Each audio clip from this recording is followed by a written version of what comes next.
Everyone. Welcome to ANC 6E, July 29, 2026 meeting. Right now it is 6:33 p.m. and I will start by the first item on our which is the roll call to ensure that we have quorum. 6E01, Present. CO2. 6E03, 6E04, Present. 6E05, 6E06. Present. 6. Thank you. 6E07, 6E08, Present. and 6E09. Present. Great. So we have a quorum of 6 commissioners present and 3 commissioners absent. So we have a quorum of 6 out of 9 commissioners in attendance.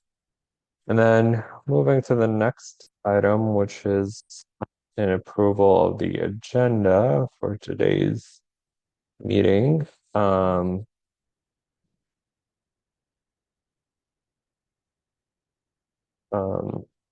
So this is the agenda for today's meeting. We started by doing the call to order. We're on item 2. We will approve or vote on approving the June 2026 meeting minutes. We'll go to updates from Councilmember Allen's office, Mayor's office. If anyone from MPD will be joining, we'll do a public safety update. And then we have an update on a parade that will take part in some parts of 6E. We have an administrative item to vote on a resolution to fill an officer vacancy for the secretary of 6E. We will be joined by Councilmember Christina Henderson for update on a number of issues, and then a discussion, a Q&A. And then we have one more administrative item, which is a vote on approving the Q3 for fiscal year, the financial report for fiscal year 2026. And then a vote on support for an APTA application in 6E. And then we'll have the open forum. And then as a reminder, we usually get August recess. So we will be having an August meeting, and then we will reconvene in September on the last Wednesday of September. Commissioners, any additions, revisions, questions before we vote on approving the agenda? Okay. Not seeing any comments or questions. I move to vote on a resolution that approves the agenda of the ANC 6E July 29, 2026 meeting. Anyone would like to second? Second. Okay, so Commissioner Abukalov moved and Commissioner House seconded a resolution that approves the agenda for the ANC 6E July 29, 2026 meeting. I'll be calling on you to vote. 6E01, Aye. 6E04. Aye. I vote aye. 6E06. Sorry, I couldn't hear you. Did you vote aye? Thank you. 6E08. Aye. And then 6E09. Okay, so the resolution passes with 6 ayes, 0 nays, and no abstains. Moving to the next item, which is the a vote on the June 2026 meeting minutes. As a reminder, if you did not get the chance to take a look at the draft meeting minutes, you can abstain. Commissioner Prince, would you like to go ahead and make a as the Sure, unofficial sure, secretary. sure. Thank you. Yeah, I just reviewed them quickly now, and everything looks good. So I will move that we approve the minutes of our previous meeting. Great. Anyone would like to second? Great. I Um, second. Commissioner Prince moved and Commissioner Fiedler seconded resolution, um, a vote on a resolution that approves the meeting minutes for ANC June 2026 minutes. I'll be calling on each commissioner to vote. As a reminder, you can abstain if you did not get the chance to review the minutes. 6E01, Abstain. 6E04, Um, I'm sorry. This is an I, right? Yeah. Yeah, I. yeah, if you, yeah, I, 6E06, Abstain. eh, 6E08, Aye. and then 6E09. Aye. So it passes with 4 ayes and 2 abstains. Yeah, I think I reviewed the wrong ones because there was an email sent today that was May, right? That was the Okay, final approved version, I think, because Karen refused. got She it. forgot to send it before, but there was a previous one um, from. Yeah, it was circulated right after the meeting, June 28th. Got it. Thank you. Mhm. Now moving to the next item. We have John. See if she has any updates for us.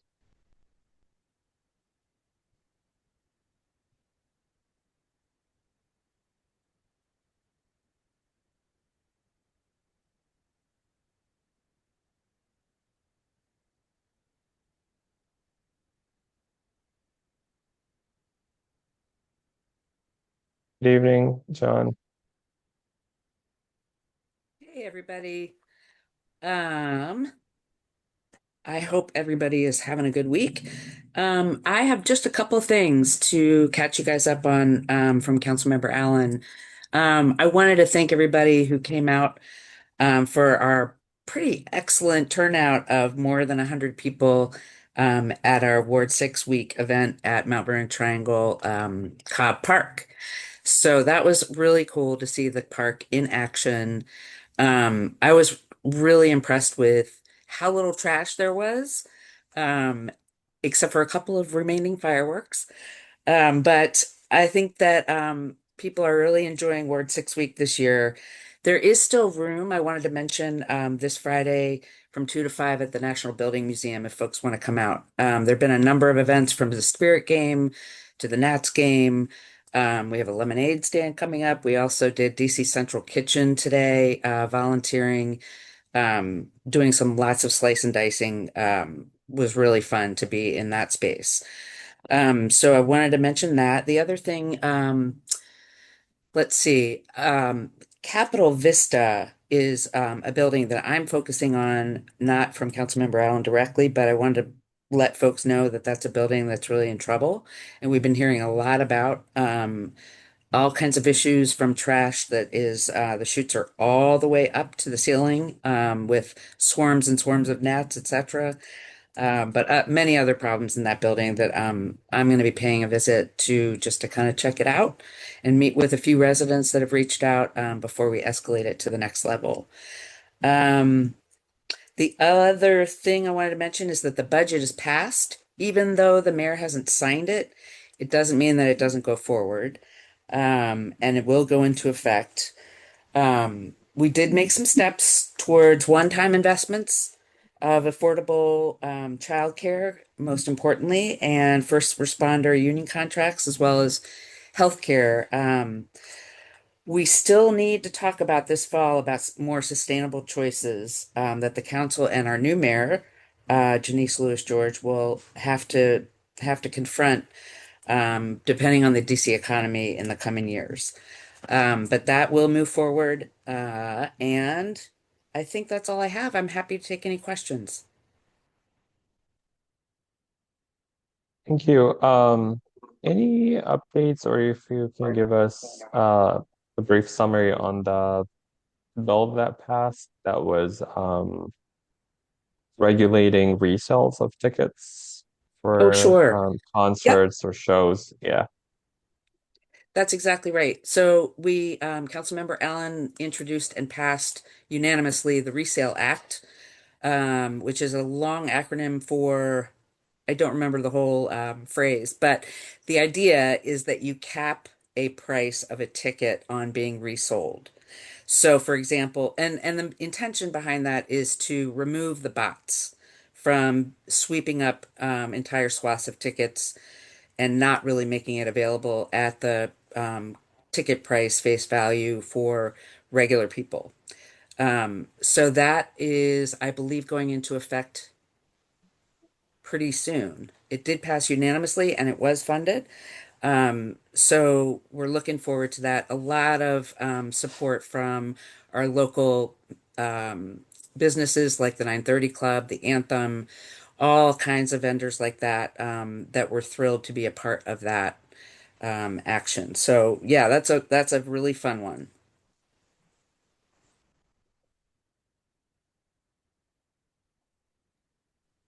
Great. Thank you. Commissioners, any questions or comments for John? Go ahead, Commissioner Reading, and then Commissioner Prince, and then Commissioner Hunst. I did have a question if you'd be able to provide an update on anything happening with or what the latest is on the DoorDash fee dispute that's been happening with Congress. I'm not sure if the council is considering any further action, is able to take any further action. I know that this has kind of turned into a whole home rule conversation, but would be interested if there's anything from your office's perspective that the council, if you all have more steps to take or kind of what happens next on that.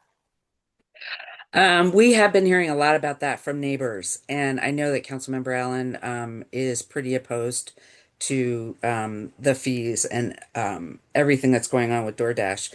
I don't know exactly what the council is entertaining at this point.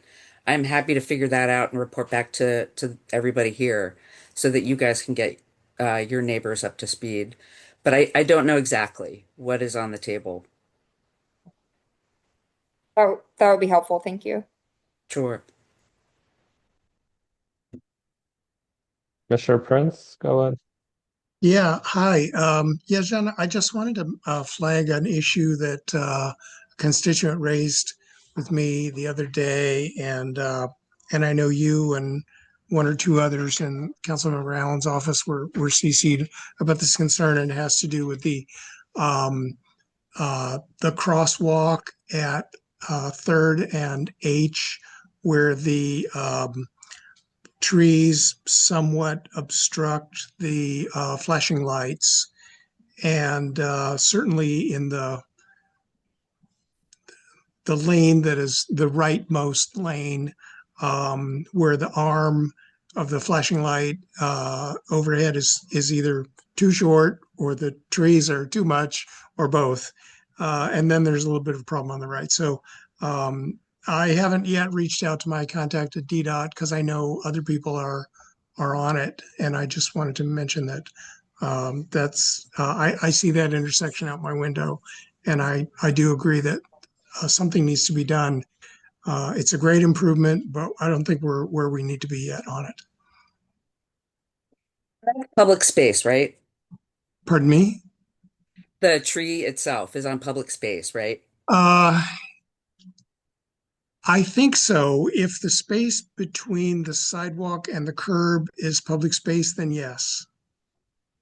So that is an urban forestry. I can escalate that Right. tomorrow. And they're actually one of the most responsive parts of DDOT that I work with. So I'll copy you on that and do it tomorrow for sure. They get out Okay. there pretty quickly. Great. Thank you so much. If you need Hmm. anything more from me, I certainly have it. Nope. Okay. Appreciate that. Thank you. Commissioner Hunst. Yeah, quick question. I think it was maybe a few weeks ago you had pinged me about Judiciary House that you had been hearing some stuff. Yes, What was going on? Because I walked over and the security guard there said there were no issues. So I was just curious what you guys were hearing on your end. I really appreciate you going by, actually. That was so easy it made my life very easy. So I really appreciate you being on the ground. Yeah, no Um, problem. anything that I followed up with did not come back to me. Okay. So I don't have any follow-ups for that. I know there are always things that are happening at Judiciary House. Um, and I know that they might be going through a transition at some point um, with the ownership, but there's no movement on that right now. Okay. Thanks. Okay, other commissioners or constituents, you can use the Q&A box or you can use the raise hand option to ask a question or make a comment. Okay, not seeing any. Thank you so much for joining us and hope you're having a good summer. We will talk to you soon. All right, take care, everybody.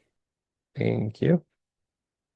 Now moving to the next item, I see that we're joined by Trey.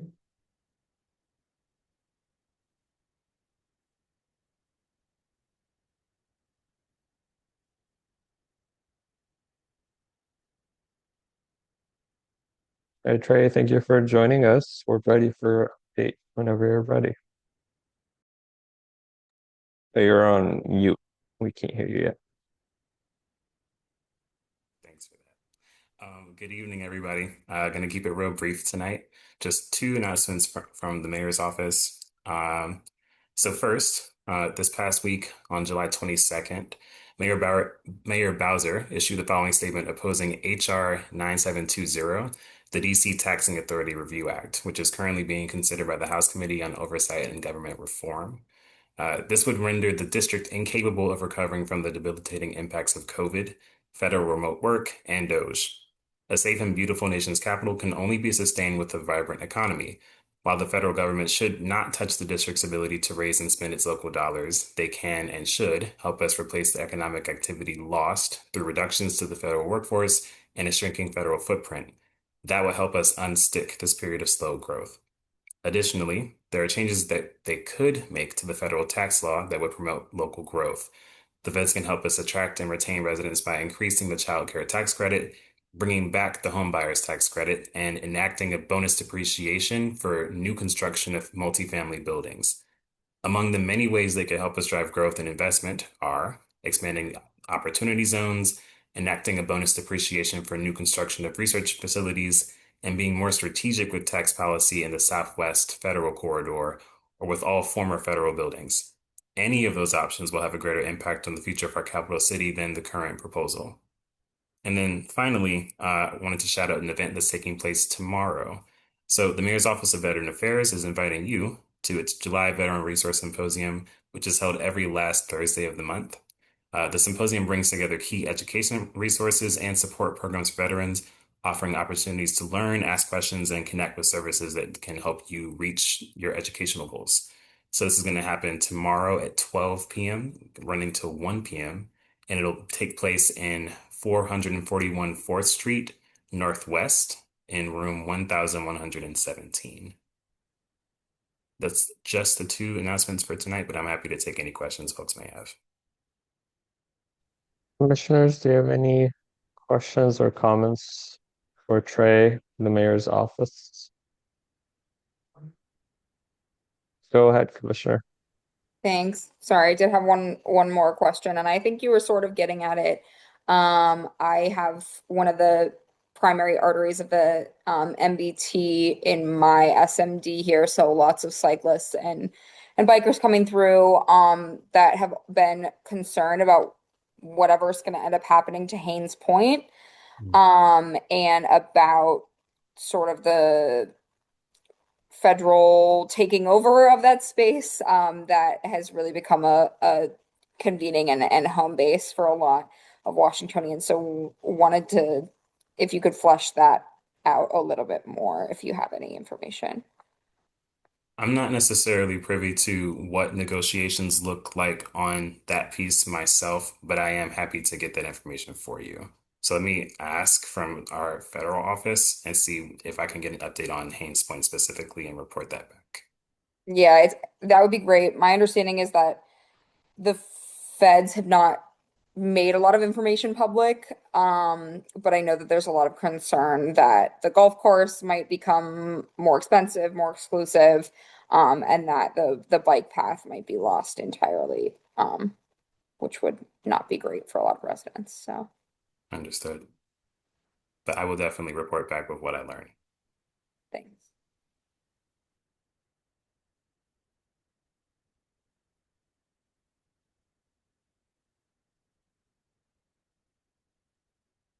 Great, thank you. Commissioners, any other questions or comments for our constituents for joining us? You can use the raise hand option or type your question or comment in the Q&A box. Okay, not seeing any. Thank you so much for joining us, Trey, and hope you're having a good summer. We will talk to you soon. Thank you. Um, to the next item, do we have anyone joining us from MPD for a public safety update? If so, please use the raise hand option to provide an update. Anyone from MPD?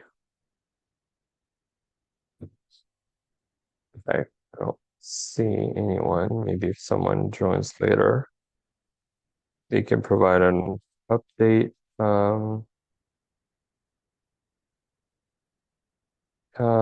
Anyone here ready to give an update on the Fryros parade? Please use the raise hand option to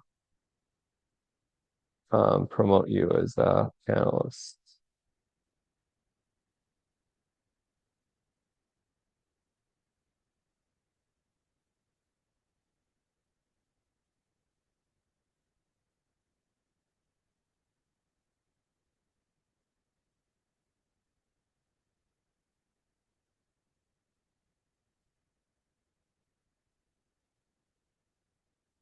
I'm sorry, can you all hear me? Yes, I can hear you. Okay, I apologize. I'm trying to get the camera together. I was kind of nervous there. I was like in the background, so never been on the panel and had to operate like this. Okay, I see Nicole also on there. Well, I'm JC Walker, everyone. Thank you so much for having me, and thank you so much for allowing us to host this parade in your area. I am a New Orleanian. I've been in the DC area for about a little over 20 years now, and I'm excited to bring our culture here from New Orleans, authentic Mardi Gras, as you will. And I'll give the floor to Nicole. She can speak on behalf of what we're bringing and what we're doing. So, Nicole. Hi there. I'm Nicole Green with Events DC, and we're partnered with Crew of Pyros to bring the Mardi Gras Parade. It's primarily traveling through Chinatown and ANC 2, but it's adjacent to your neighborhood, and we want to be great neighbors as the Convention and Sports Authority and the manager of the convention center, which puts us, as directly in the neighborhood. We want to be great neighbors and want to just make you guys aware about the parade and the festival that will be held at Anthem Row.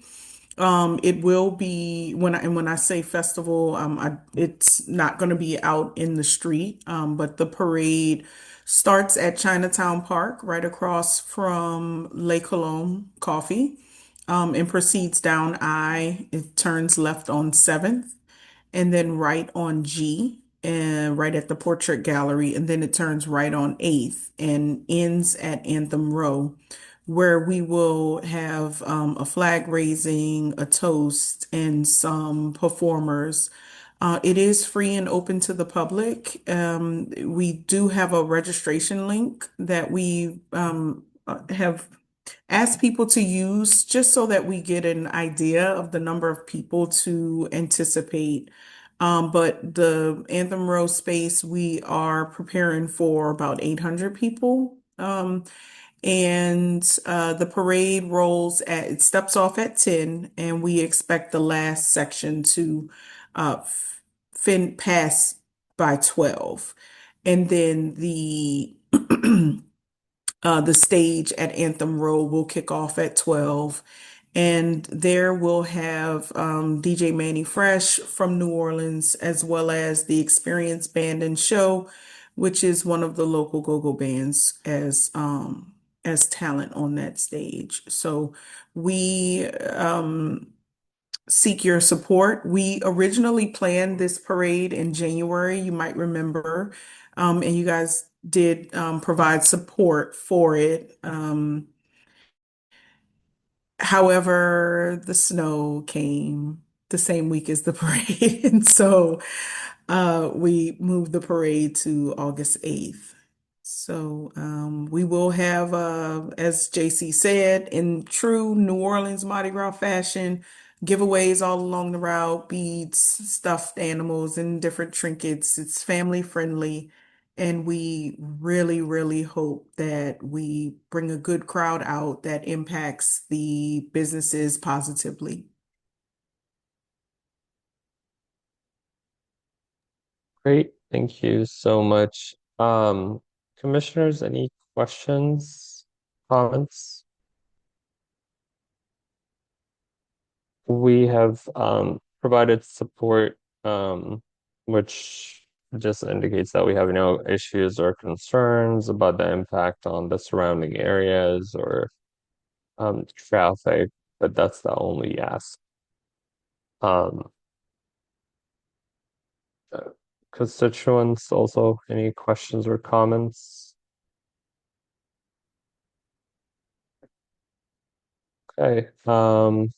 Yeah, I don't have any concerns. We've done it before. We can vote on a resolution indicating our support. And what is the proper pronunciation again of the festival?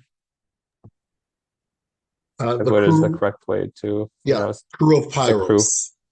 Crew, yeah, Crew of Pyros. crew Okay. of Pyros, Pyros, Crew of Greek word for Pyros. fire. Yes. And it's Fire Festival. Yeah, Fire. FIYAH. Yes. Fire. Fire. Okay. Yeah. Great. Well, we'll move to discussion and thank you again for joining us. Thank you for having us. Thank you. Thanks. Thank you for the time. Yeah. Let's see, we have done this before. Want to see if commissioners want to discuss anything before we vote on the resolution. Let's see if I can look it up. See what I have. Quick question. Do we need to vote again if we already approved it? I think so because like it's been a while and it says um the date of when the festival will be held. So I think it makes sense to vote on the resolution. Let me see. Let me pull up quickly.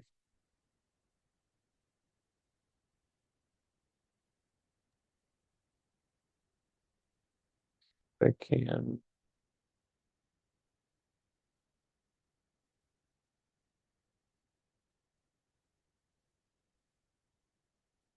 Um, yeah, that was in December. Well, let me share my screen quick.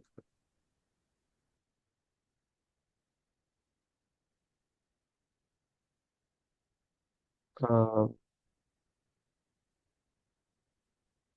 screen.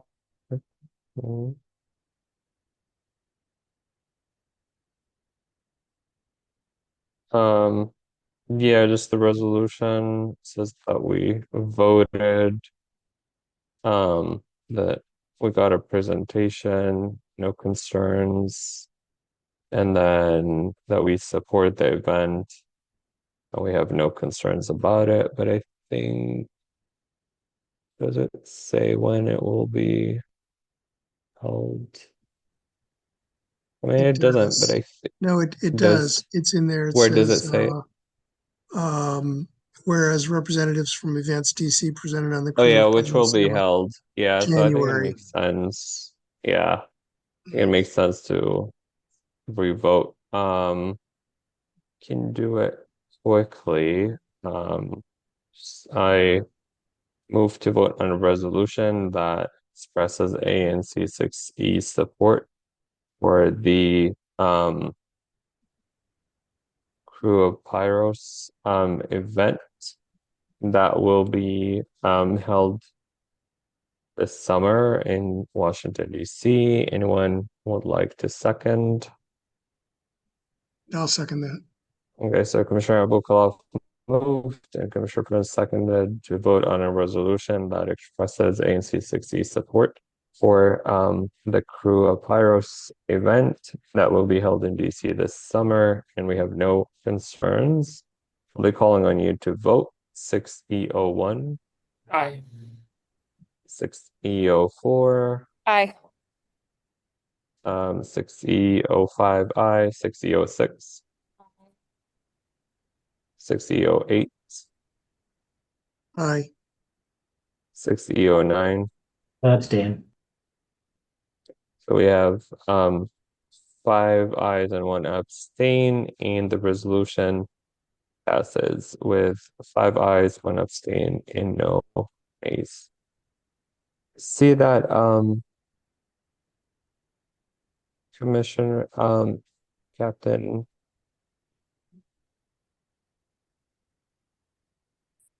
We have someone from MPD, first district, so we can get an update. Yeah.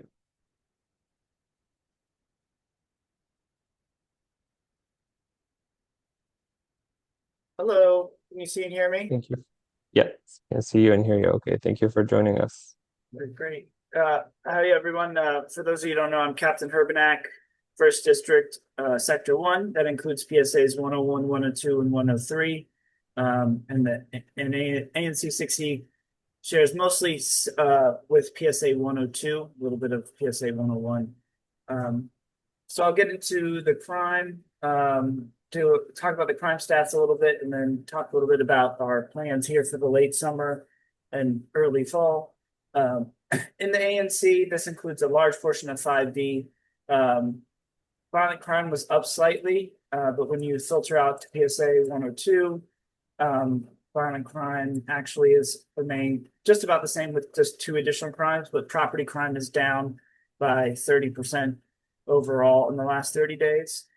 We did unfortunately have 2 incidents recently at the Tyler House.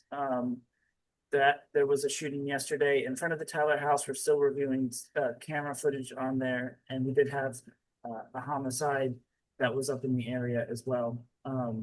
Another shooting. We have increased significantly the number of vehicles that we have up in that area. I'm sorry, the homicide was down closer to Chinatown, not at Tyler House. I should clarify that. We have increased the vehicles that we have at the Tyler House in the north end of Banner Lane recently. We now have 3 vehicles and our bike units for the evening tour. That's 12 to midnight.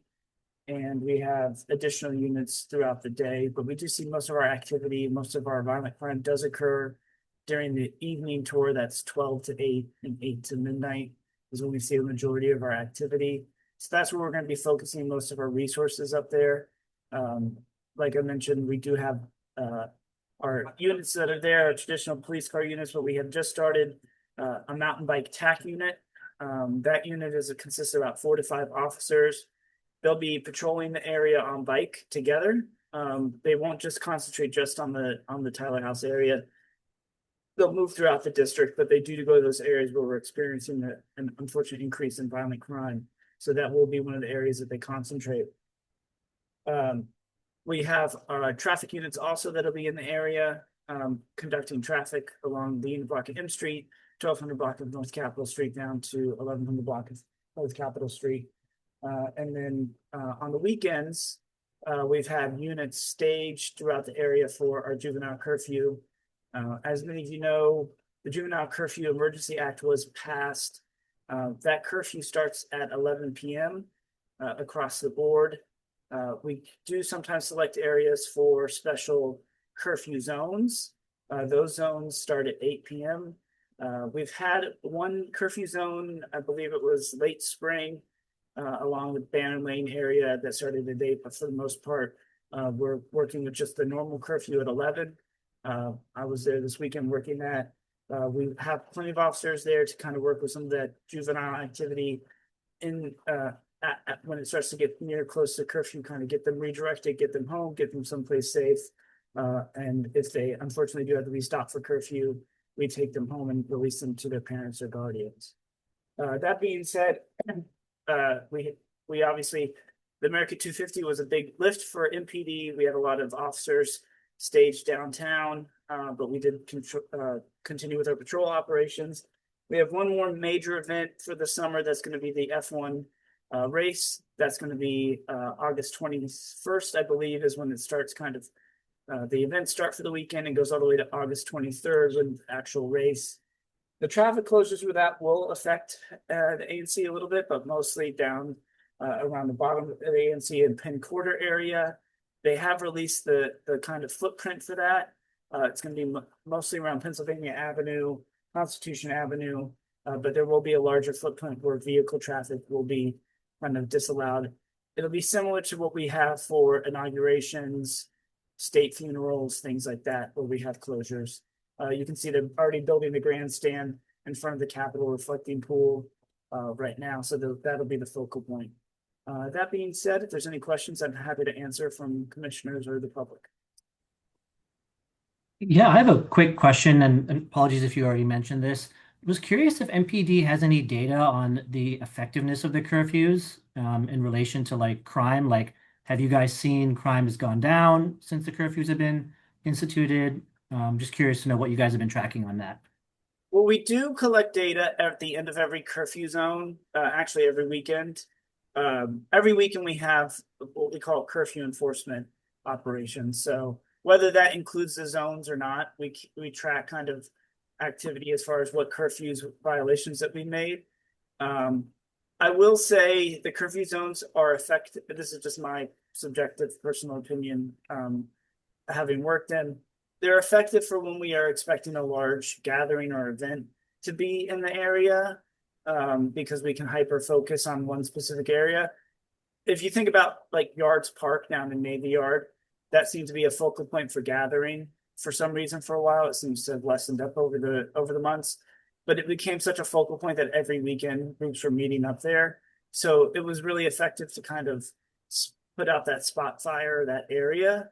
The curfew, if we don't have an event going on in that specific area, it doesn't really work because you can just cross the street to the outside of the curfew zone and then the curfew is 11. So it's really good for a tool for a very specific point in time and place to use to when we have big gatherings that we have intelligence. So we monitor social media a lot, Instagram, TikTok, our intel units, so that when we get information that there's going to be a large gathering, we can put those curfew zones in place. Thank you.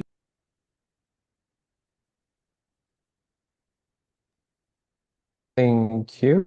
Any other questions or comments for MPD? The MBT line is in the 5th district, right? So what? The MBT, the Metropolitan Branch Trail.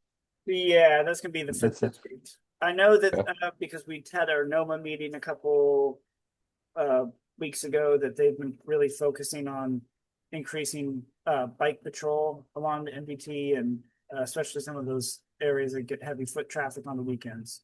So I know that's been Commander Rooney's been working on that a lot. Yeah, because I've been hearing about some incidents. So it's good to know that the city is paying attention to that. Um, okay, last call. Any questions or comments for MPD? Are you, so I know, sorry, just adding to the MBT conversation. Um, you said increased bike patrol on the weekends. What about like the weekday, especially I know it's a big commuting lane for students going to and from school once school gets back in, as well as obviously there was the incident at Althea Tanner Park Yeah. with the fireworks too. Yeah.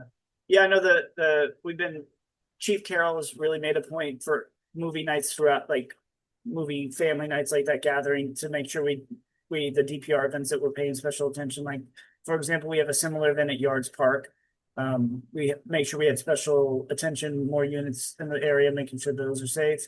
As far as the commuting times for MBT, I know that's always been a focus for 5D, and I'm fairly certain that is.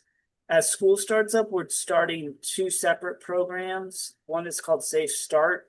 That's going to primarily focus with our elementary schools, and that's elementary schools throughout the city. We're going to assign units that maybe aren't traditionally in patrol to be there for the first couple days of those school starts, those elementary school starts, to make sure kids kind of get into a safe routine. And then we'll continue throughout the year. Anytime school's in session, we have what's called Safe Passage. And those are a combination of school resource officers and patrol officers who go to those high areas. Like I'm thinking Eastern High School, right? And that metro there, down by Gonzaga, Union Station always is a safe passage area because we have all those transit students. And then we'll also do some stuff in Chinatown as well. So that's kind of safe passage we do throughout the year. The safe start we'll do at the start of the for the little kiddos when they're going to school. The constituent who just left a comment about a recent uptick in overnight vehicle break-ins in the Mount Vernon Triangle portion of the area. Do you have any updates, any comments, any tips you would like to give Yeah, constituents? I just talked to Kenyatta Robinson about that at the MBT annual meeting. And I'm going to talk to him again tomorrow at the quarterly safety meeting. I know that we've had a challenge along K Street and then that 4th Street and K Street. We got hit. I just looked up the numbers real quickly and for Mount Vernon Triangle specifically. And it looks like overall our theft from autos are about 50% reduction. So from 12 last year to 7 this year. But it doesn't mean we don't have little hot spots, even though the crime overall is down. And it does look like that 4th Street between Massachusetts and K Street has been hit a couple times in a row. And I think that's what people, and then we had some glass, a couple cars broken into on K Street proper. So I already talked to our mountain bike tack unit, and they're going to patrol the area. And then I'm going to have my midnight. I believe, I don't have data yet to confirm this, that probably most of the break-ins are early morning. So we're going to have our midnight officers be in those areas. But it's just something I always like to remind people, and I do this myself if I go someplace after work. I take everything except my car seat, my kid's car seat out of the car because those are impossible to get in and out. But everything else, I take out. I don't even leave a cup in the, I don't even leave my, my trusty, solo cup.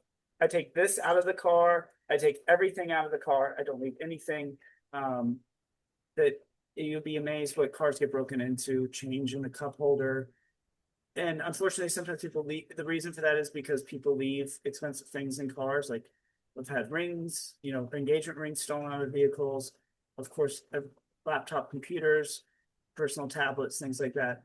So my suggestion is if you're not able to take it out, hide it somewhere under the seat, put it in the trunk where it's not visible, because you become an easy target. And once an area is kind of criminals can sometimes be creatures of habit. So if you have an area that they've hit a couple times and they've been able to get, things out of people's cars, they're going to continue to come back to that area.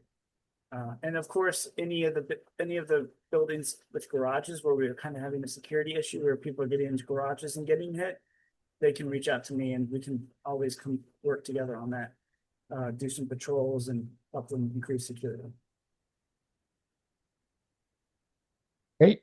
Thank you so much for the update and for answering the questions. We'll continue to work with you and have a good night. Thank you. Thanks. Okay, moving to the next item. So we've had a vacancy.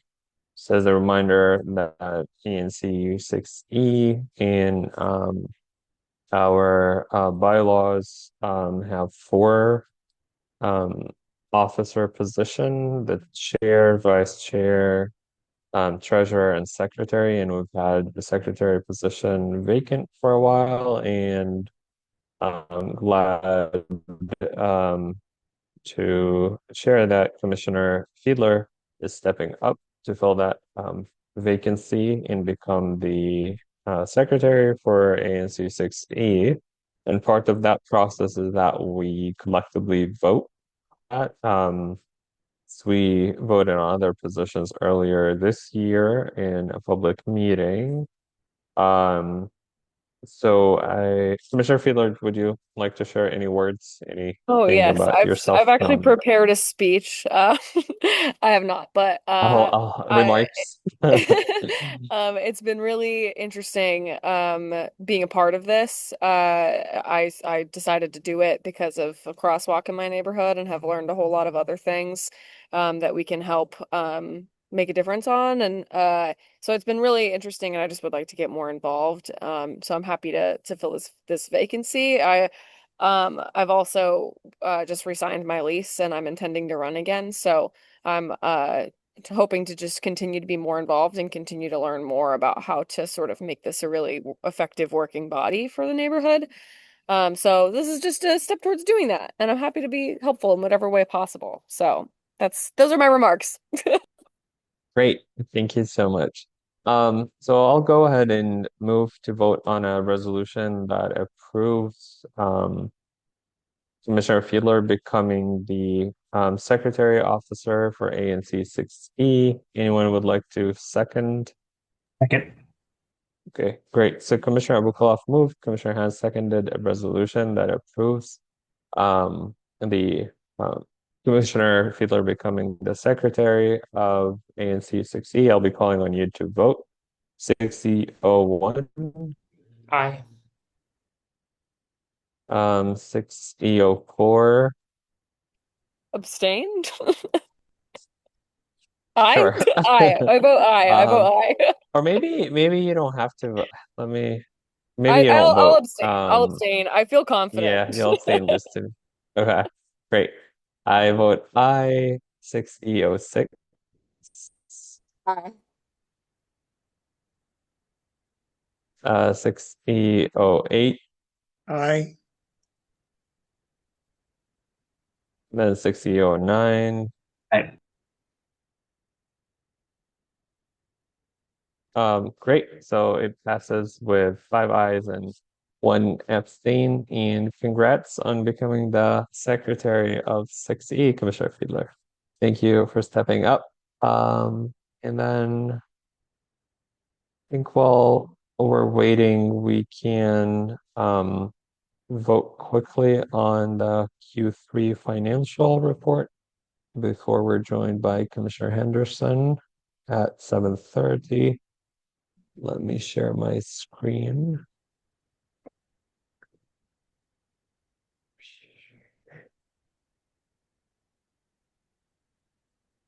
See, where's the dot?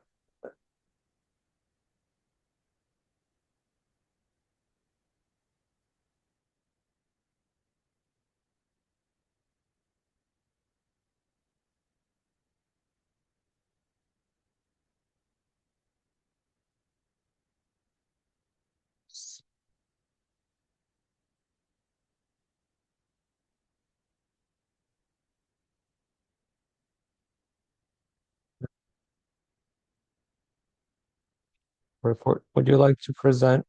Sure. Commissioner Prince? Okay. So Oh, this is Q2. Is that what we're approving? Oh, sorry. Let me see. Um, Did I pull up all the we're right? doing Oh, Q3 tonight. Yeah, oh, sorry. this one. Yeah, Uh, sorry. yeah. So, first of all, the district allotment, I had a question about that because that came up as a zero, and I double checked with the Office of ANCs, and they said we actually have received our Q3 allotment already. I think we must have received it in a previous quarter. I'm not really entirely sure how it works, but they assured me we did get our allotments for quarters 1, 2, and 3. And then, so no activity on the other items, down to then some expenditures in these fixed categories. The large expenditures, of course, being that we issued 2 grants, which we approved a couple of months ago, grants to the Mount Vernon Triangle Community Improvement District, and leaving us with an ending balance of $117,000, 651.65, having dispersed $11,704.17. So I don't know if we need to show the transactions page because there were Yeah. it was, you know, standard stuff, payments to our the preparer of our minutes, payments, a reimbursement for communications expenditures, and grant expenses. So that is it. We are So in good financial shape. no concern about that. So for the payment, like for our allotment, the payment by Office of ANC, they're saying that we should have received that, but we have not. Yes, no, well, they said, let me go back to, I Yeah. raised this specifically with OANC, with our financial contact there. And I'm looking for the answer, but she did assure me that we had gotten. I just can't find it here. It just came in this afternoon. Maybe I put it in a folder already. Um, that we had gotten our allotment for the third quarter, and that was my doubt. Um, we have not gotten it for the fourth quarter yet. For certain piece of information that we need to square away, involving much earlier in the year, beginning of the calendar year. Okay. So you're okay with I'm just going to look so for the, there it is. yeah, just to make sure. Yeah, so the answer was this answer received today, 1:32. Hello, Commissioner. I reviewed the QFR portal, and it appears that, oh, no, wait, that was the other today. Hope this reaches you in time for the meeting. A review the ONC's allotment releases, and so far ANC 6E has received its FY 2026 Q1, 2, and 3 allotments, and the rest of the answer concerns the fourth quarter allotment. I'm Yeah, happy to read it, but that's not what's under discussion right now. right. But then like So I don't quite understand the timing of this. Maybe we received it in the second quarter. The second quarter allotment reflected a smaller amount. I think there were 2 payments. It was split up. And so I do really want to understand what was going on here, but I have it in good authority that we have received our 1, 2, and yeah, 3. okay. And then I mean for the purposes because we're not going to be meeting in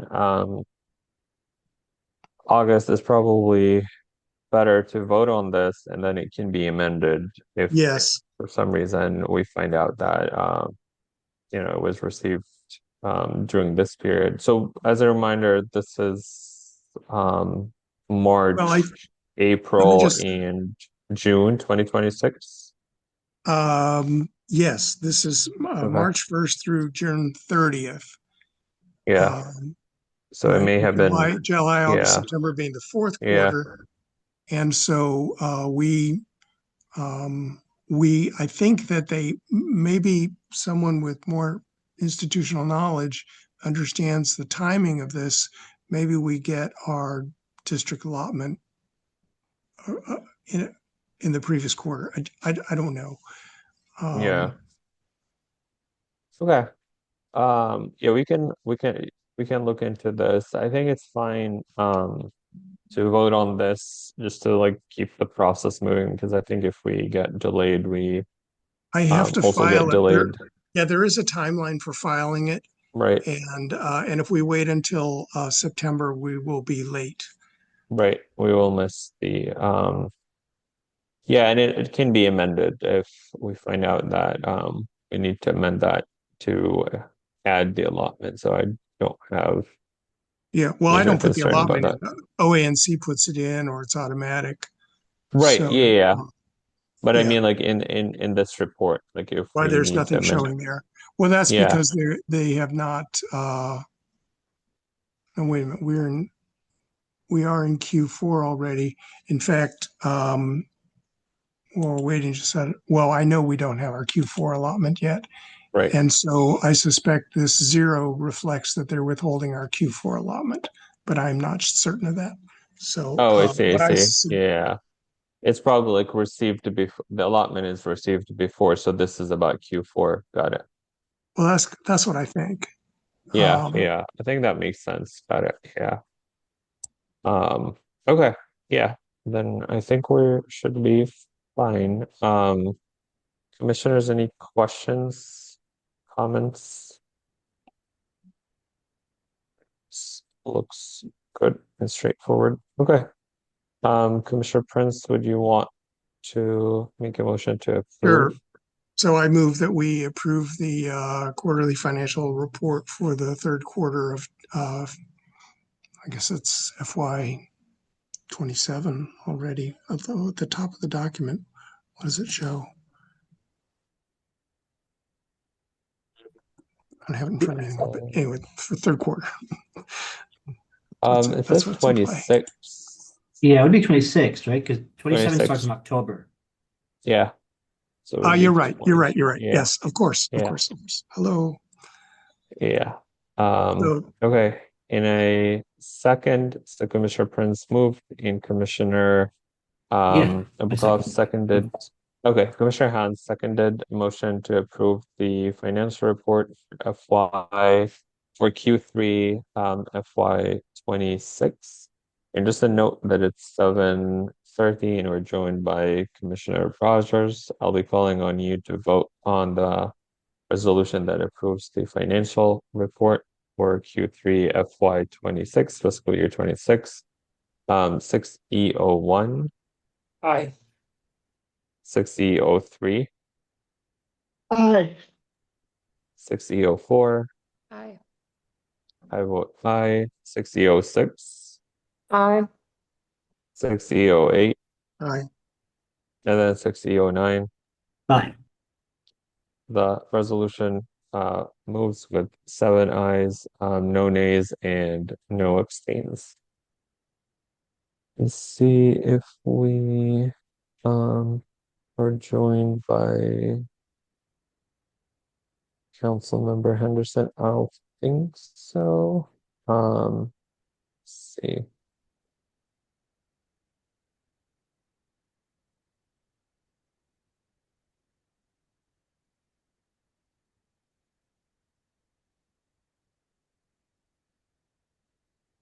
Don't see Commissioner, Councilmember Henderson, so we can continue the items until I joined by her.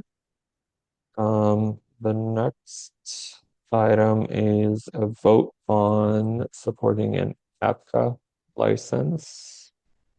Share my screen. Um,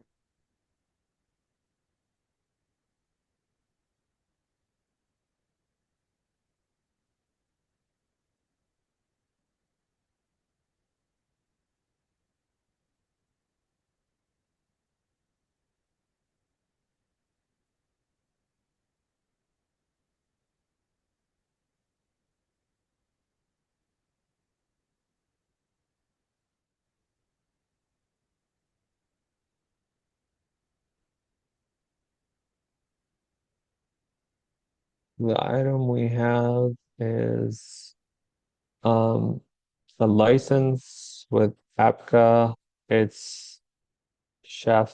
Is it Jeff's or is it pronounced Jeff's or Geoff? I don't know. I Yeah, think it's Jeff's. pronounced Jeff's. Jeff's downtown Class C restaurant. It's in 6E07 and a new license from APCA. And as a reminder, like if we don't vote on this, nothing happens. The only way to impact the process is by opposing this license and then going through the process of getting a legal settlement.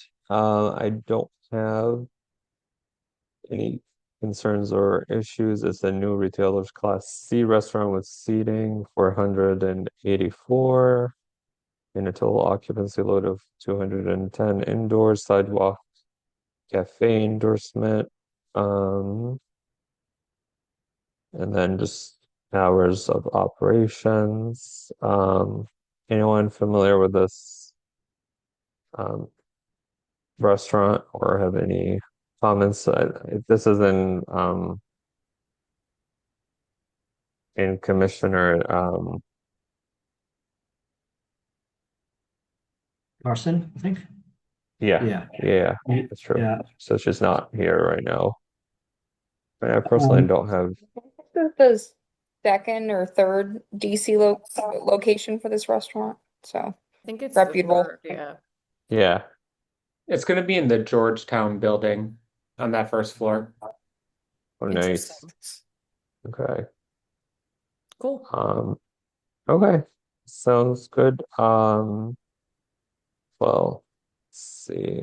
Okay, I move to vote on a resolution that expresses ANC 6E support for the APCA application by Chef's Downtown in single member district 6007. Anyone would like to second? Second. Commissioner Abou-Khalaf moved, Commissioner Al-Hadif seconded to vote on a resolution that expresses ANC 60 support for the application by Chef Jeff's Downtown in single member district 6E07. I'll be asking each commissioner to vote. Aye, nay, or abstain. 6E01, Aye. 6E03, Aye. 6E04, Aye. 6E06, Aye. 6E08, Aye. 6E09. Abstain. Okay. So the resolution moves with 6 ayes, 1 abstain, and no nays. Looking at the next item we have what is left is the open forum. While we're waiting, start the open forum now and wrap up once we're Was joined there, by sorry, was there another agenda item for Christina? oh yeah, we're still waiting on council member Oh, okay. Henderson, yeah, to join. Not We me, just the councilwoman. yeah. Yep. You're welcome to provide updates now. Well, 6E Christina, yeah, do you Christina's. have any discussion Yep. you'd like to have? So as a reminder, open forum, any commissioner or constituent may raise any issues. And we usually have a limit of 2 minutes per person and then plus ANC response. Go ahead, Commissioner Hans. Yeah, just the administrative role that we're hiring for. We've gotten a lot of applicants. I don't know if you guys have seen it. And so I just wanted to talk about when do we want to review them? Do we want to do that during the August meeting? Because there's quite a bit. I think it's because of that. I think you did something in Indeed, right? I think that really Yeah, helped. And there's some yeah, people are like writing long cover letters. So I think this is going to be competitive. And so, like I said, I'm a little bit concerned because like we're evaluating people's writing, and like I don't have that background to evaluate somebody's writing. So I think we just want to talk about how do we want to evaluate this. So Yeah. yeah.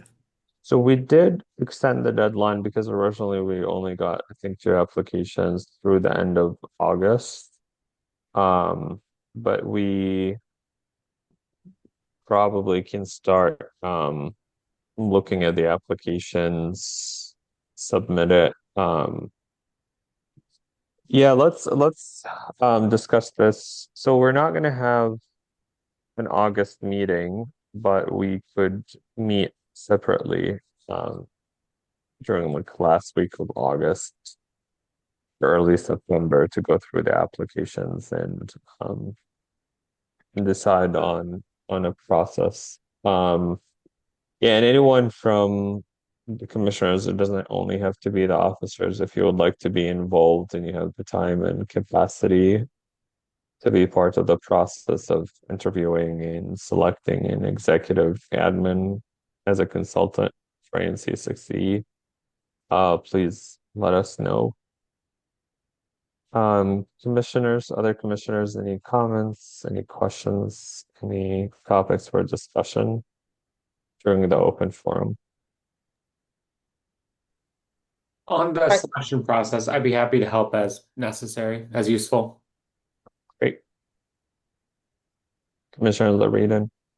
Yeah, I did have a Or separate topic to raise, so if anyone has yeah, yeah, um go ahead.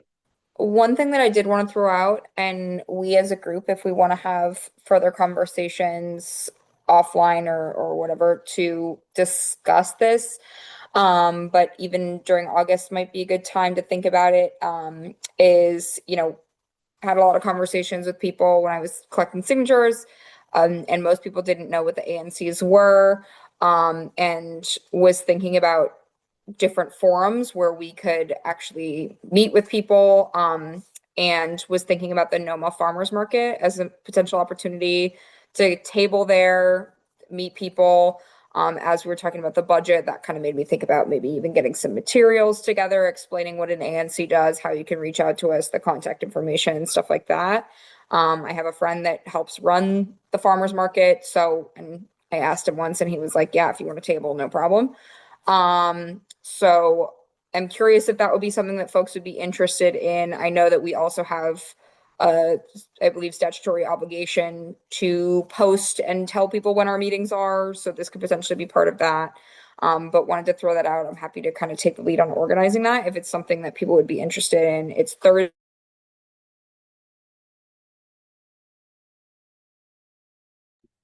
It's Thursdays. I think it's like 3 to 6. And I would be happy to help with that as well. But yeah, I wasn't sure if my computer froze or okay. Um, yes, definitely that could be helpful. I think Commissioner Prince, or maybe Commissioner Hans, did you print flyers at the office of ANC for an event about like who, like what is an ANC? And I think there was information about like ANC 6E list of emails, or maybe it was a public event at park or some event. Yeah. Well, go ahead. If you want to go first, I was gonna say, so like in my building, I've created like a digital poster, that basically says like what the ANC is and then what I'm doing, but nothing in particular for 6E as a whole. But I really like this idea, and this is actually part of the reason why I think we're thinking about getting an admin is so that we can focus more on engagement and stuff like that. I would love to have like a more broader discussion about not even just like farmers market, but like how do we want to engage our constituents in general? Because yeah, I agree. Like people don't know what we do, and I would argue that the work we do affects people's lives more than what's going on the Hill. So I think this could be a bigger discussion at some point. Commissioner Prince. Yeah, I was just going to say, I don't remember printing anything. We may have had some handouts a couple of years ago when we had a table at a street fair. That's what Um, I'm, yeah, yeah, trying to remember. I think yeah, I can look it up. I think we did um a flyer on Canva. and it was mostly like what is an ANC, the boundaries. I think the QR code for the SMD locator also would be helpful because not everyone knows like what's their single member district. So we can definitely do that. And I believe that it's well, I have to double check, but it used to be that you can print at the office of ANC for free. So we could do that to print some flyers, and it could be helpful. To get people to know. I think we also discussed the process, but it would be a little bit more costly, and I think um, it's not necessarily defined by the boundaries. It's by zip code. You can send a USPS postcards to apartment buildings and homes. It's a little bit pricey, but that's something that the commission can vote on. I think it's probably better not to list names in those since like, there will be some changes or like wait until there's a new commission just to like have the information up to date. Or just like list the email. I mean the emails will just still be the same. But I definitely think, yeah, like those processes can help. Especially like in my single member district, it was challenging. There was a lot of um, like gated multifamily buildings that are not easily accessible. So it's like not possible to do door knocking. Well, speaking of that, I wanted to just give a reminder that the process to file for running for an ANC is ongoing, and the qualifying deadlines for candidates is Wednesday, August 5th at 5 p.m. Let me put the link. So if we have a bunch of seats that still don't have candidates. Because, for example, myself, I'm not running for reelection in 6005. So, if someone is interested in running, the process that you usually go to DC Board of Elections office and file for elections, and you get the signature petitions to collect 25 valid signatures. And I believe that one of the major requirements, there's a residency requirement that you have to be in that single member district for 60 days or longer. And let me see, there's also another document that shows, um, it shows single member districts that do not have candidates. Not sure if you can access that, maybe not. Let me see. I think I can probably just do this. If you click on ANC candidates on this page, it shows which seats have candidates. I mean, you can still run for a seat even if it has a candidate, but if there's a vacant seat, it means there are no candidates filing yet. Um, Commissioners, any other topics for discussion? Any comments? Any questions? Another thing I was just thinking about is, and I don't know if it's worth doing this, but especially because Ahmad, you're not coming back, Dale may not be coming back. We're going to be losing a lot of knowledge for 6E. And so kind of maybe starting some kind of like an SOP document of certain things that we've done. Because as you guys leave, like it's going to be mostly a new commission. Um, so I was thinking maybe just writing down some like key things that we work on, and maybe we all write down, like instructions on how to do certain things. So like, how do you write up a resolution? What is the mailbox? Who monitors the ANC 6E mailbox? Stuff like that. I know Yeah. we have that transition document for the passwords, but I think we can do a little bit more than that. Because yeah, we're gonna really miss you guys. So we'd love to get whatever knowledge we can get before you go. And yeah. Yeah, I agree. I think that when Commissioner Hart left, he had a document, but I'm sure we can update it. And then the other thing is that the Office of ANC said that they're ready for us to transition to the unified website. So I think at some point we can move away from that WordPress website that we have. And then if there's a subscription or some membership that we have, we can stop it. But I think definitely maybe Commissioner Fiedler, this is the new secretary, if you can start just documenting like how the new website can be updated and just have like a manual for that. And then like once there's an admin assistant that is hired, we can discuss if they can update the website or like if you can both work on making that the website is up to date. But I'm happy to know that we're going to be moving away from this website because it's dated and not very user friendly. So that's also another update. Just figuring out like what's the best way to move since we have a lot of content already on this website. And also I think some of the website is like from the older when 6E was another, it was like a different commission that included Shaw, and then I think the boundaries were like redrawn so we can figure out like which content needs to be moved and which one doesn't. Um, Constituents who are still with us, any questions or comments for us? You can use the raise hand option or the Q&A box. Type questions, ask questions, or make comments. Raise any issues for us.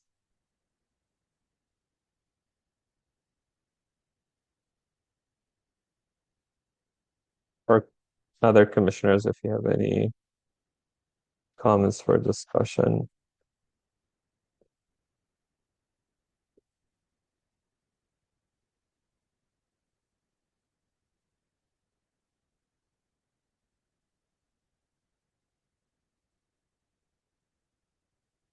Double check with. Hi, Anna. Just making sure that Councilmember Henderson is still able to join us tonight. The plan was for her to join us. Yeah. I am trying to track her down, so give me one moment. Sure. Thank you. Yeah, no, thank you.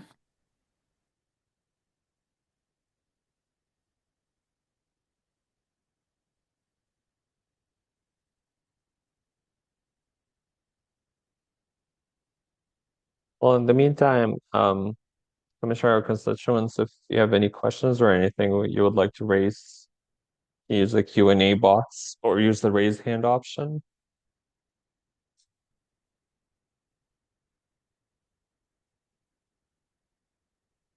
I just started a document and I put it in the chat, so we can kind of start flushing it out.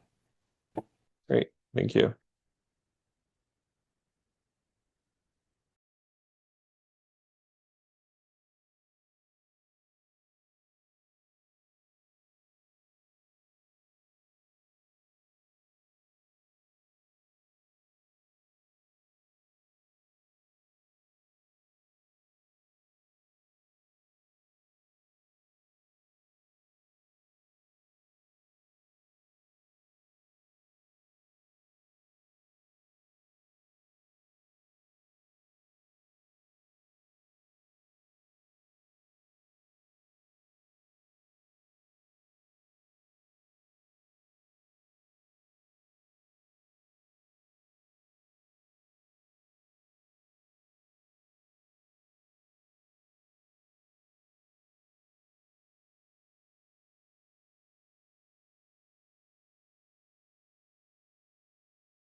All right, looks like she's here.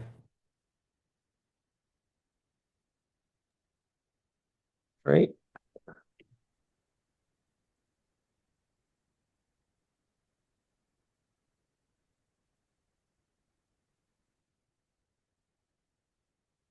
Councilmember Henderson, thank you for joining us. Good evening. My apologies for running a little bit late. No, all good. I'm sure you're on a very tight schedule. Thank you for joining us. Very excited to get your update. I think we have discussed getting an update from you on several issues, ranked choice voting, any changes, the 911, 311 issues, and to fix these issues. We also talked about hot topic rat abatements and any issues yeah, related to that and proposals in your committee to address that. And any other updates you would like to provide us, and then we can have Q&A segment with questions from commissioners or constituents. Great. Well, thank you so much again for having me. And good evening, everyone. As the chair mentioned, I'm at-large Councilmember Christina Henderson. I chair the Committee on Health. The council is currently on recess, but that doesn't mean, well, there was a lot of stuff that happened towards the end of the council period, well, not the council period, towards the end of the session. So I'll just run through a couple of different things. Immediate top of mind in terms of rats, or rat abatement rather. It's top of mind because on Tuesday, yesterday, I did a field trip out to Dunkirk, Maryland to visit a trash can manufacturing company to talk about our needs around rodent-proof cans. And it was very cool to kind of see how those items get created. And hopefully, starting in the fall, communities in high traffic areas will start to see some of those cans roll out. We're really excited about that. So through the budget process, we, with the Committee on Public Works and Operations, my committee provided funding to do both DPW and the Department of General Services around rat abatement issues, and actually just switching over the trash cans. Now, this does not address our residential can problem, which I know we all have problems with today. Today was trash day for me. And yeah, there's a big giant hole on the side of my can. And I actually refused to give DPW $65 to replace my can, only for the rat to chew through it again. So I'm going to figure out another solution on that front. But this is about the cans in the public space. Right before we left, we held a hearing on my legislation, REMI Act, as well as Councilwoman Lewis George's RAT Act. REMI does take the next step in terms of commercial dumpsters. So the ones in alleys that are behind restaurants, bars, etc. Will be taking sort of the next step on that front. Unfortunately, the manufacturer who I visited with yesterday does not do commercial, so now we have to find another provider. Just letting anybody know, if you want to get into a new industry, trash receptacle manufacturing in the United States, this is an opportunity because there are like 3 companies who do this across the country. Anywho, all right, RCV, ranked choice voting. So I thought the primary and the special election was very successful in terms of the rollout of RCV, for all of the complaints of people saying that folks wouldn't understand it. Obviously, we're still digging into some of the data around, how many people did folks choose? Do they rank, etc. And I feel like over time, this process will only get further refined.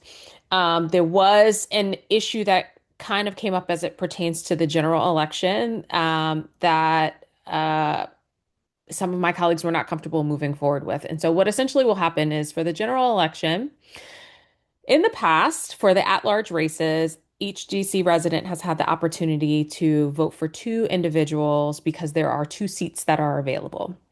Under the way that ranked choice voting is currently written in the statute, going forward, unless it is changed, your vote will only count for 1 of the at-large seats, not for 2.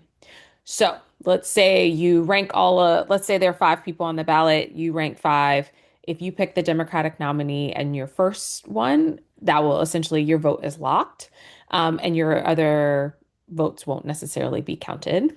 Um, Councilmember Bonds, who chairs the Committee on Executive Administration and Labor, has the ability to hold a hearing this summer. I don't know if that what her plans are on that. But for the general election, this is kind of where we are at the moment, and we'll have an opportunity to decide if there's something else that we want to do um, differently going forward. There are some other bills that are currently pending in the space. So we just did a hearing on autonomous vehicles. So that will likely be a conversation that comes up in the fall. Excuse me. I have some bills that we've introduced in committee on student health. So actually, we just talked to the committee today about our calendar. And so we'll have some hearings that are set up in the fall. What I want to explain, and I think this is kind of important. So the council period operates in 2-year increments. And so we are in year two of a 2-year council period, which means anything that is not passed by the end of this year essentially has to start over in its process. So this fall is going to be very busy because there are a lot of council members who will be leaving the body. And so a lot of them have items and things that they want to do before they leave. Well, if they want that to happen, it has to get a vote by the month of November. Otherwise, it's gone, and you got to hope for a friend to help you out um, in 2027. So there is that as well. What are some other things? I'll just stop there and let me see what questions you guys have on a variety of topics and issues. Um, I will just mention again, because of everything that we've had with the storms, if you see down trees or down powered lines in the public space, you please submit a 311 request. DDOT and the crews have been out all day trying to clean up some of the areas from the storms from yesterday. I'll stop there. Thank you. I have a quick question. I was reading about issues with the 311 app. I believe it's working, not working, on and off. And I know that I don't know if this season or previous season you had a bill that would update the technology for our Office of Unified Communications. And if you could, you know, brief us on that, give us if there aren't any updates on that issue, and also where we are with issues with 911 response to emergencies. This has been an Yeah. ongoing concern for a lot of constituents as well. Sure. So, Office of Unified Communications deals with 911 and 311, which are very different things, but also very important. So with 311, we have been trying to figure out with Octo why this app continues to fail. Now, it is not as though someone cannot submit a 311 request. You can still do so if you were to call, or if you, sometimes I send tweets at them, which sometimes the agencies don't like when I do that, but nonetheless, it gets the job done. There is a resident, another ANC commissioner who, was able to essentially build his own website patch for 311, which I think is great in terms of we need more civic tech tools and ingenuity in that front, but I also need the government website to work as it is intended to do so, so that citizens don't have to do that workaround. So we're still working with them to figure out how long that is going to take. I introduced two other bills that are kind of dealing in that public safety call space. So actually last year, we introduced a bill on 988, which is the suicide hotline and access helpline, to essentially modernize how we fund that. And so it did add speaking of fees, it did add a fee onto your cell phone bill, which is allowed by federal law, small minor fee, to be able to fund the suicide hotline going forward, as well as crisis response, which is gets me to where I was going in terms of 911. We have for a jurisdiction of our size, the number of 911 calls that we receive, and from a call volume perspective, is incredibly high. Like per resident per capita is just we are way higher than where we should be.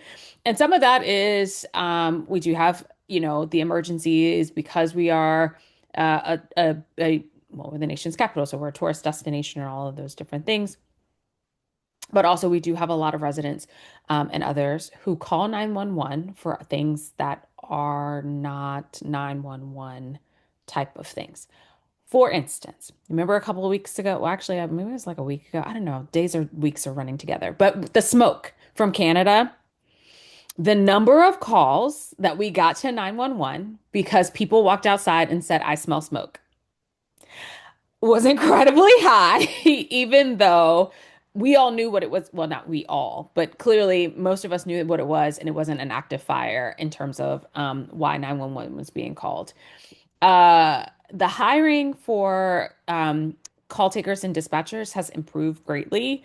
But the response time again is around, do we have enough units out to respond to some of the calls? And one of the things that we have been trying to improve within the Committee on Health, excuse me, is the emergency room drop-off time rate. So this is a bit kind of wonky, but also a little bit of common sense. But when an ambulance picks someone up and takes them to the ED, they can't just drop them off and keep moving. They have to wait for a warm handoff before they're able to leave. And sometimes when the hospital EDs are getting backed up, it does back up the time that an ambulance is essentially idle and it can't go out to other calls. And so we have been trying to work with our neighborhood hospitals to get better in terms of ambulance drop-off time. That was perhaps longer than what you were looking for. No, actually, that was exactly what I was looking for. Thank you. Okay. Yeah. Such an important issue. Other commissioners, any questions, comments Yeah. for Councilmember Henderson? Go ahead, Commissioner Hans. I have a question, and this is more for people who don't really know, aren't as familiar with like DC politics, but like, can you explain what exactly is the role of the at-large council member and how does it relate to the ANCs? Because it can get a little bit confusing sometimes, so just curious. Yeah. So, I mean, the role of the at-large council member is essentially to have a citywide perspective on the council. So, as you know, there are 13 council members, 8 represent specific wards, and then you have 4 at-large members plus the chairman who is also at-large. The 5 of us are really supposed to have a citywide view, but we are also everyone's council member, which sometimes I have to remind people about because they're like, oh, well, my council member didn't respond. I'm also your council member too, but you never told me about it. So, like, we oftentimes, I feel like the at-large members, sometimes we're like the redheaded stepchildren. We find out information late. We don't get invited to the meetings because everybody, you want your ward council member. But we're there essentially. I'm your council member too. So yeah, we have all the same rights or all the same rights and responsibilities. I think probably well, not probably. We do less constituent services call requests, but we do have the ability to do the same type of constituent services calls that other ward members do as well. It's just that people forget that we are there. Thank you. Yeah. Not 6E. Hence, No, you I got love the this. invite from us. Do you know that there's some ANCs that we reach out to say like, "Hey, can I come?" and they like don't respond. So this is great. Other commissioners, any questions, comments? Well, I have one more question. Not sure how to phrase it. I mean, we've been hearing about, the financial, hardship of the city, changes from federal overtake, loss of federal jobs, and the impact on tax revenue for the district and what that means for the budget.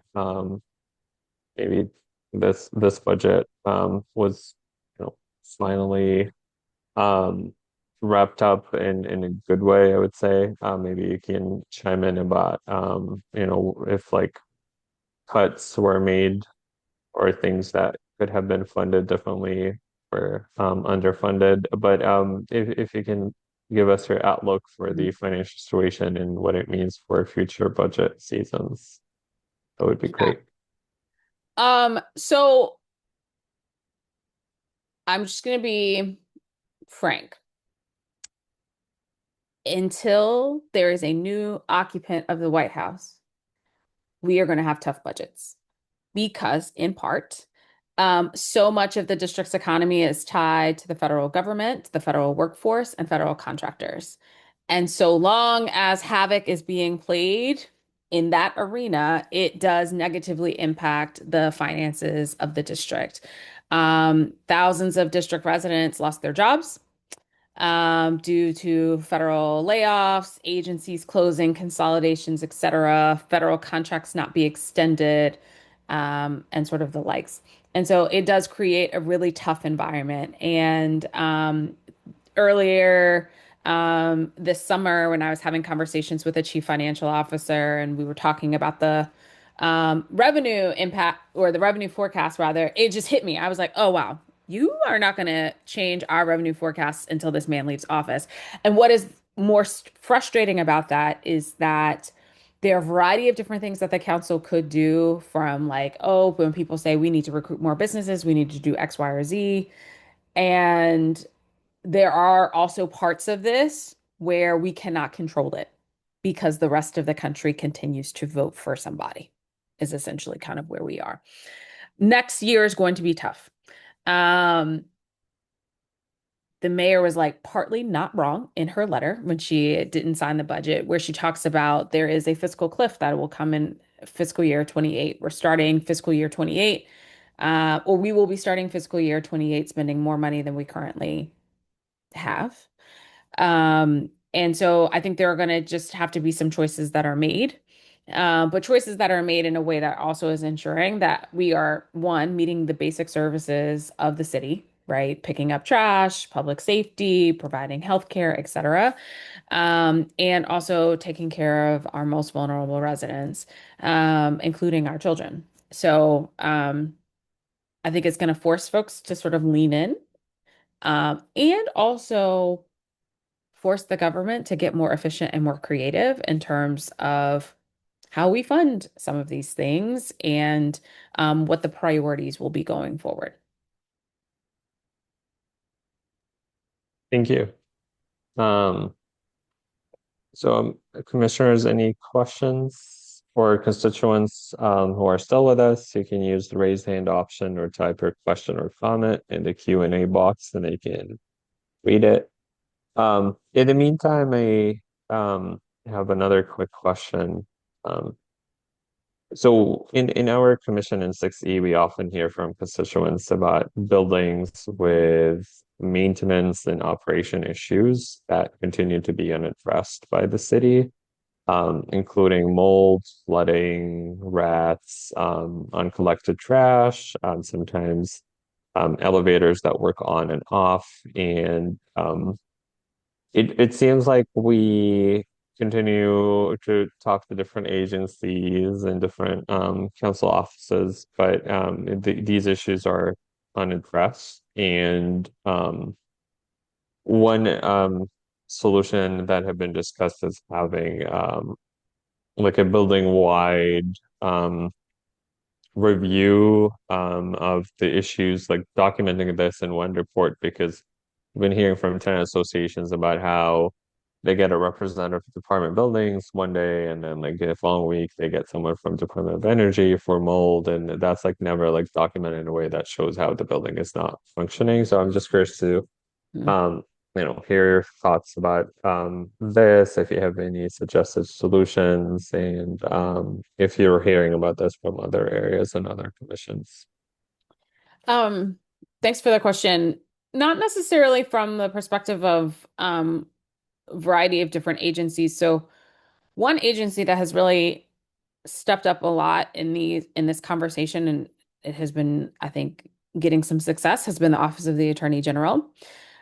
Because frankly, I've heard this from some of the landlords, right? Like the fee schedule for the fine and fee schedule for, say, the Department of Buildings or Department of Energy and Environment, they just sort of take it as like, well, this is the cost of doing business. Like there, I don't know if the fines are not hitting in a way that is like, oh my gosh, this is such a financial hit that I have to like really address this until they get taken to court by the Office of the Attorney General. And then all of a sudden there is like movement that takes place and that happens.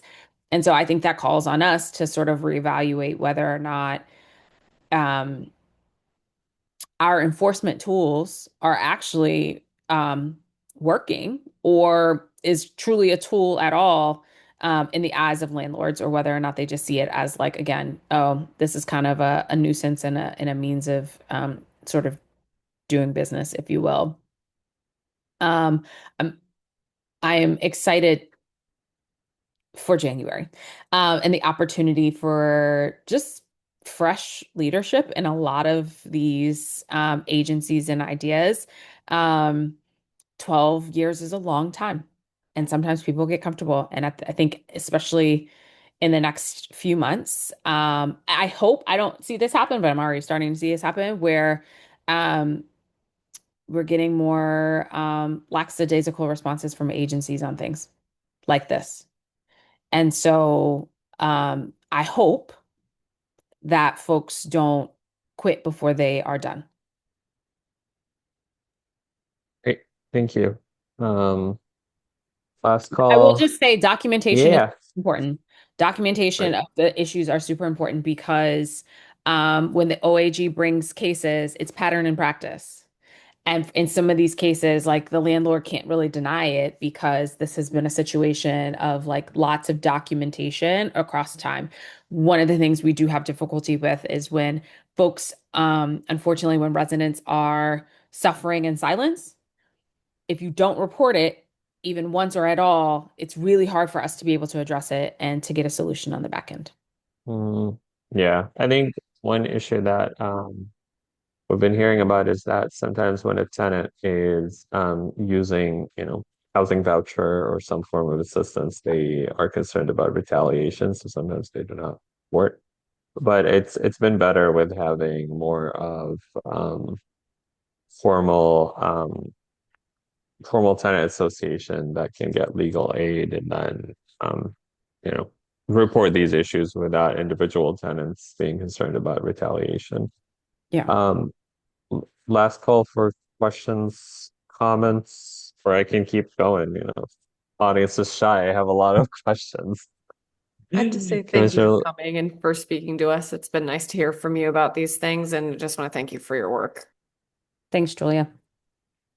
Commissioner LaReading.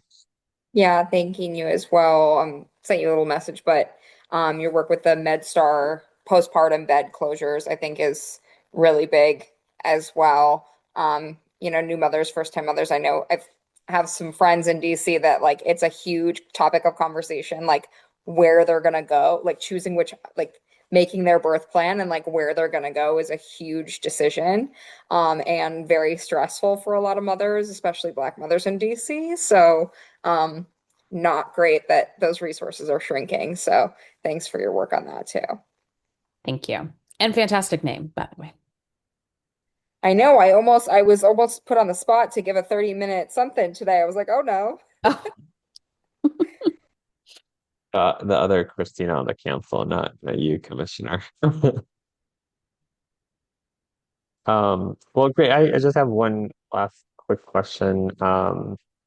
This commission is always interested in making streets safer for everyone. So if you have any top priorities regarding, biker and pedestrian safety or improving public transportation, we're always eager to learn more.